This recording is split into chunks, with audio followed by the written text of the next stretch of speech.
Covering news where you live, this is 5 News.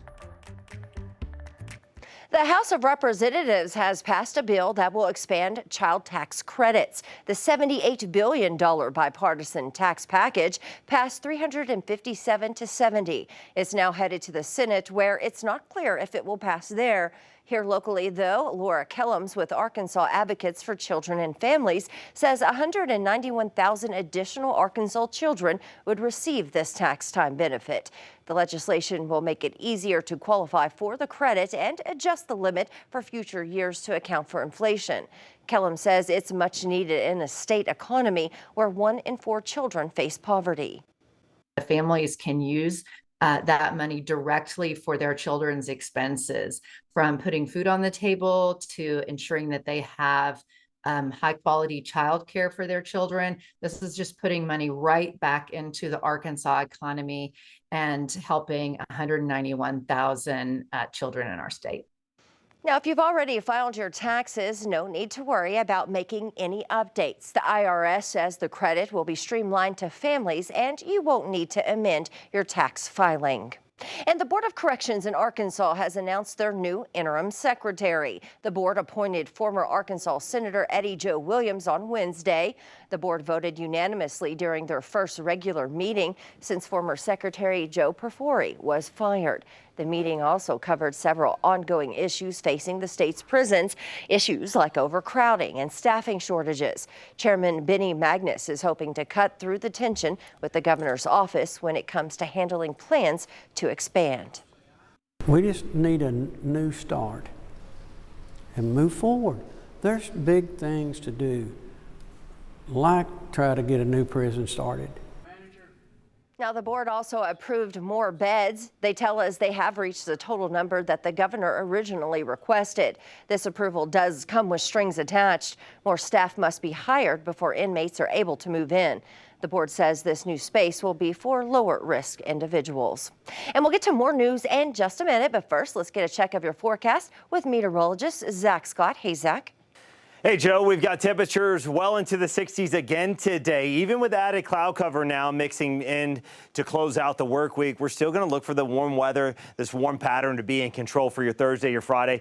Again, mid to higher level clouds, a weak disturbance passing by, and some moisture coming back into the area may give us a sprinkle. We'll see some sunshine try to mix in at times today, and we'll look for temperatures to be into those 60s and low 70s. As we get into Friday, we may see a little bit more sunshine mix in, I think will be possible as we go late morning through the afternoon. And then those clouds will thicken up for all of us as we go Friday night into Saturday. That's when rain chances start to come in. It's well advertised. We've been talking about rain chances increasing out of eastern Oklahoma into western and northwestern Arkansas. As we go through the day on Saturday, we'll start out with some drizzle. Rain chances, again, they pick up, become a little bit more steadier for northwestern Arkansas into eastern areas a little bit later in the day, but rain chances will be there through Sunday. All right, thanks, Zach. Well, in Fort Smith, Night to Shine is just a week away, and they're still in need of volunteers. The event is a prom experience for people with special needs designed to celebrate life. 5 News reporter Lauren Spencer caught up with organizers of the yearly event, as well as past volunteers, who say it's a night you won't forget. What we have is a royal celebration. Night to Shine, a tradition West Ark Church in Fort Smith has hosted for 8 years now. A prom-style event, and it celebrates people with special needs. Karaoke and the dancing and the dining and the fun pictures, the limo rides, the red carpet treatment. This year, they need volunteers more than ever, as they want a 3-to-1 buddy ratio for every king or queen. By far, one of the most important jobs at Night to Shine. They will be paired up with their buddy for the evening, and they get to take pictures, go to whatever events their buddy wants to. Shannon Horton's been going to church at West Ark for more than 25 years and has volunteered since the beginning. And I was like, okay, that sounds fun. For 7 of the 8 years she's volunteered, Sharon's buddy's been Chevy Eubanks. And he's an older gentleman. I want to say he's in his upper 70s now, maybe even early 80s, but you could not tell at all. He wants to dance. We're pretty much on the dance floor all night. Chevy has a signature look every year.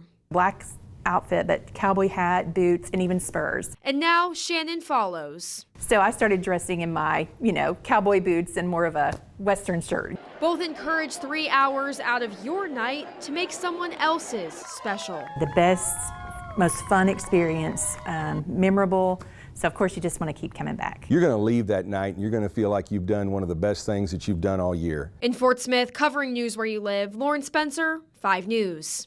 Night to Shine is next Friday, February the 9th from 6 to 9 at West Ark Church of Christ in Fort Smith. And thank you for joining us here today. For the latest news where you live, I'm Jo Ellison. Catch up with us again tomorrow right here for more.